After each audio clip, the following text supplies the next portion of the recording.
استقبال علاقمندان به ادبیات و فرهنگ ایران اسلامی از غرفه کشورمان در هفتمین نمایشگاه بین‌المللی کتاب باکو.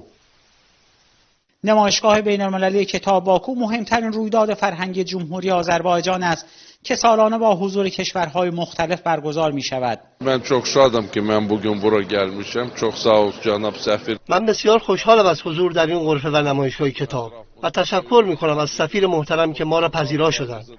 ما در انجمن نویسندگان شعبه ویژه ایران را تأسیس کرده ایم و مفتخریم که کتاب‌ها به زبان آذربایجان چاپ می شود.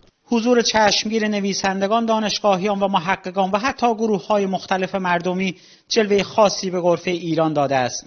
ایران من دیردیم که کتاب نشرinde dünyada birinciler sırasındadır. مرحوم پدرم مترجم کتب ایرانی بود و ما را با ادبیات و فرهنگ ایران آشنا کرده و احترام زیادی برای فرهنگ ایران قائل هستیم.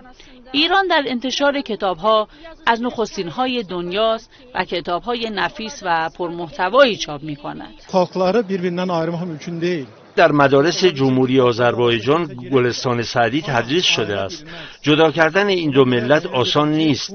شاید کسانی شیطنت‌هایی بکنند بین این دو ملت، اما نمی‌توانند اینها را از هم جدا کنند. بسیاری از علاقمندان به کتاب و عرصه فرهنگ با شوق و رغبت خاصی در این غرفه حاضر شده و علاوه بر مطالعه کتب ایرانی از تازه‌های انتشارات هم مطلع می‌شوند. هفتمین نمایشگاه بین‌المللی کتاب باکو با حضور 12 کشور و 164 ناشر داخلی و خارجی به مدت 5 روز در محل دائمی نمایشگاه‌های بین‌المللی اکسپو دایر است. پرویز قیاسی، خبرگزاری صدا و سیما، باکو.